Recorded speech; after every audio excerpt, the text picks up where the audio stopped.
Dalam video ini aku mau ngomongin tentang suatu amalan yang mudah, amalan yang ringan dikerjakan, tapi dampaknya begitu luar biasa dalam mengundang rezeki. Amalan ini merupakan ajaran Islam yang tertera dalam ayat suci Al-Quran. Dan dalam hukum tarik-menarik pun, amalan ini merupakan suatu dasar dalam penerapan hukum tarik-menarik.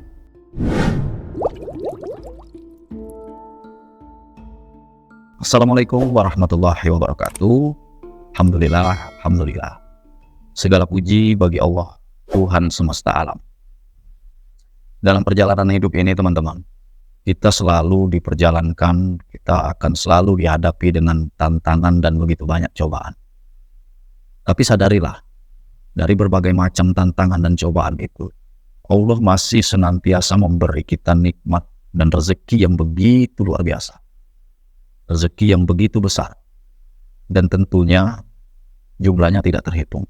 Nah, salah satu kunci penting dalam mengundang rezeki adalah memiliki rasa syukur yang mendalam.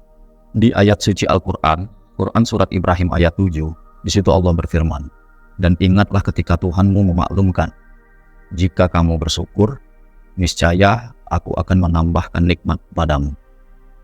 Tapi jika kamu mengingkari nikmatku, maka pasti azabku sangat berat." Membacakan Quran surat Ibrahim ayat 7 ini, aku jadi teringat pada suatu kajian Ustadz Adi Hidayat. Di situ beliau pernah mengatakan, kalau ada yang gampang, kenapa dibuat susah? Kalau bisa dipermudah, kenapa dipersulit? Kalau bisa menemukan jalan yang halal, mengapa mengikuti yang haram? Kerja keras dari pagi sampai malam hari, bahkan ada yang sampai larut malam, sampai tengah malam.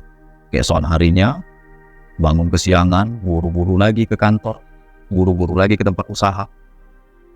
Padahal, kata Allah, kalau kamu mengamalkan ini, pasti kamu dapat. La in syakartum la azidannakum. Jika kalian bersyukur, maka akan kutambah nikmat kalian. Jadi memang sebenarnya kebanyakan dari kita itu banyak yang terkecoh. Kita menganggap bahwasanya kerja keras, dengan menguras waktu, menguras tenaga, makin banyak rezeki yang akan datang, makin banyak rezeki yang bisa kita kumpulkan. Padahal di sini jelas-jelas Allah menerangkan cara mengundang rezeki itu cukup mudah. Cukup dengan rasa syukur yang kita miliki. Maka nikmat itu akan terus ditambah. Ketika kita bisa mensyukuri dengan rasa syukur yang mendalam. Dan jangan heran ketika sebagian orang yang kerja begitu keras, bahkan tidak kenal waktu, tapi masih merasakan kesempitan dalam hidup, merasakan kurangan dalam hal finansial. Karena apa? Karena tidak adanya rasa syukur dalam dirinya. Karena perasaan mereka masih merasa kekurangan, masih merasa belum cukup, karena tidak adanya rasa syukur dalam hidup. Kalau dalam Islam memang kekayaan itu hakikatnya bukan seberapa banyak harta yang kita kumpulkan, seberapa banyak rezeki yang kita miliki, tapi seberapa besar rasa syukur yang kita rasakan. Itulah hakikat kekayaan sebenarnya kalau dalam Islam. Mungkin masih ada beberapa dari kita yang bertanya, bagaimana menghadirkan rasa syukur? Sementara kebutuhan sehari-hari pun selalu kurang di akhir bulan, selalu tidak mencukupi setiap bulannya. Belum lagi para penagih hutang yang selalu datang. Bagaimana aku bisa merasakan syukur yang mendalam ketika semua itu membuat hidup begitu tertekan, ketika semua itu selalu menghantui pikiran? Sebenarnya teman-teman, bersyukur di dalam keadaan sulit itu jauh levelnya lebih tinggi daripada bersyukur ketika kita sedang dalam kondisi keberlimpahan. Karena kalau kita sedang berkelimpahan rezeki kita sedang banyak, apalagi kita memiliki fasilitas yang lengkap, rumah yang nyaman, kendaraan yang baik, maka memang benar-benar kelewatan kalau kita nggak bersyukur. Tapi yang aku maksud di sini, ketika kita dalam keadaan cobaan yang begitu luar biasa, tantangan hidup yang begitu berat, kita memiliki kesulitan ekonomi, memiliki hutang yang belum bisa terbayar, tapi dalam kondisi ini kita masih bisa bersyukur, kita masih bisa merasakan syukur dalam hal-hal yang lain. Itu adalah level syukur yang tinggi, yang lebih baik tentunya. Sama halnya dengan sedekah di waktu sempit. Kalau orang memiliki rezeki yang berlimpah, uang yang banyak, katakanlah memiliki uang 1 miliar, dia bersedekah 10 juta atau 20 juta, itu tentu baik. Tapi Tentu yang dinilai Allah lebih baik ketika kita bersedekah di waktu sempit. Ada uang 100.000, 50.000-nya kita relakan untuk membantu orang yang lebih tidak beruntung daripada kita. Meskipun itu sama-sama berbagi, tapi tentunya level berbagi dalam keadaan sulit itu memiliki derajat yang lebih tinggi. Kalau kita analogikan di dalam waktu sholat maghrib dan sholat subuh, tentunya pada sholat subuh itu begitu banyak janji-janji Allah terkait kebaikan-kebaikan dalam waktu subuh. Karena apa? Karena maghrib memang waktunya orang rata-rata istirahat dari segala aktivitas. Dan pada umumnya mayoritas kita umat muslim, maghrib itu identik dengan waktu ibadah. Makanya tidak begitu berat tantangan untuk melakukan sholat maghrib. Beda halnya ketika waktu subuh. Ketika orang masih banyak yang menarik selimut, di situ justru kita memaksakan mata untuk terbuka, tubuh untuk bangun, bergerak, dan menahan dinginnya air wudhu. Itu membutuhkan effort yang lebih besar dibandingkan sholat maghrib. Bahkan dalam sholat sunnahnya pun di waktu subuh, itu dijanjikan Allah diberikan setara dengan dunia dan seisinya. Begitu luar biasanya waktu subuh. Karena pada waktu subuh ini effortnya lebih besar dibandingkan kita berusaha untuk melakukan ibadah sholat maghrib. Nah begitu juga dengan bersyukur dalam keadaan sulit. Jadi justru luar biasa ketika kita mampu bersyukur dalam keadaan kita masih memiliki berbagai macam tantangan, berbagai macam cobaan. Bahkan kalau kita pun menyadari teman-teman, di dalam berbagai macam ujian atau cobaan yang kita hadapi, di dalam cobaan itu pun kita pasti masih bisa menemukan begitu banyak yang bisa kita syukuri. Tapi kebanyakan dari kita memang lebih fokus pada suatu masalah yang kita hadapi, lebih fokus pada ujian dan tantangannya, lebih fokus pada hal-hal yang menyulitkan. Dan itu yang membuat semua hal itu menjadi rumit, semua hal menjadi terlihat makin sulit, karena kita fokusnya hanya pada kesulitan yang sedang kita hadapi. Dan yang seperti aku bilang, dalam cobaan itu begitu banyak yang bisa kita syukuri.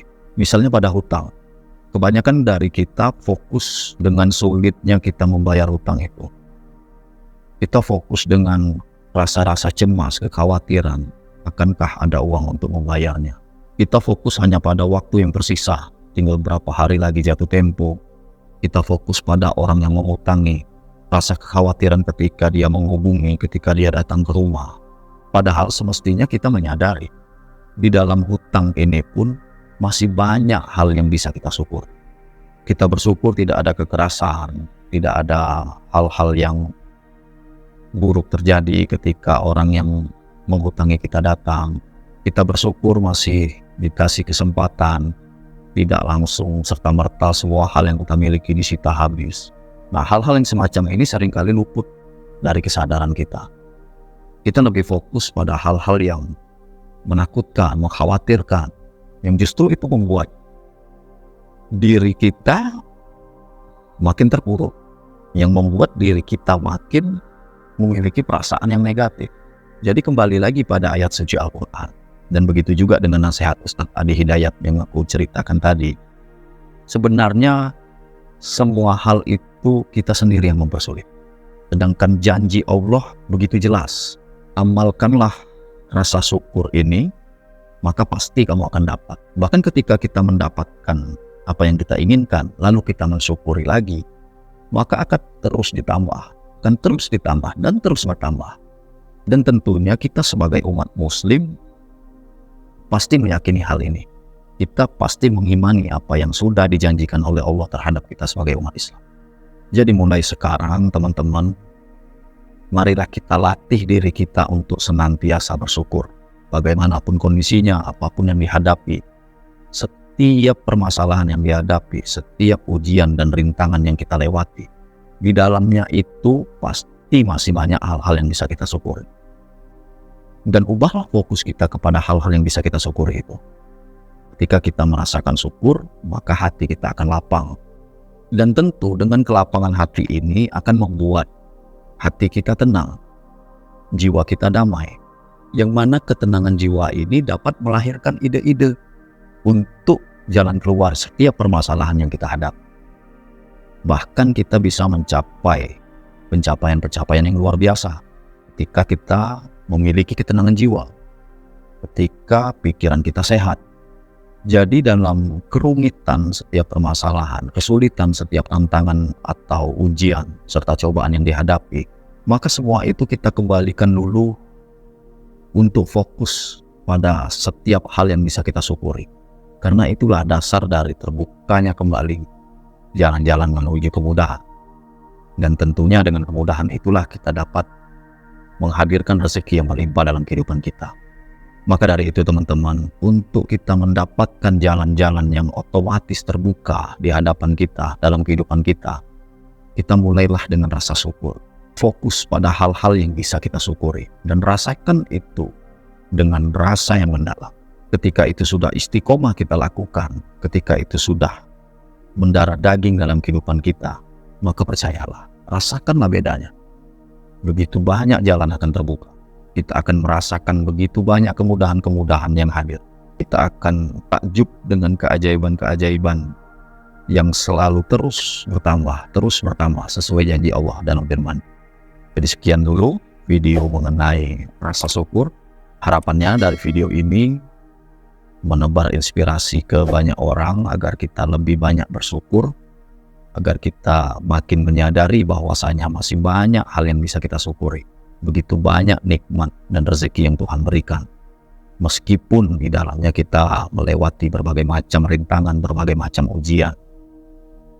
Jadi itulah, ubahlah fokus kita pada hal-hal yang bisa kita syukuri teman-teman. Dalam video berikutnya, aku juga akan mengupas tentang syukur ini dalam konsep atau kacamata hukum tarik-menarik. Sampai ketemu di video berikutnya. Assalamualaikum warahmatullahi wabarakatuh.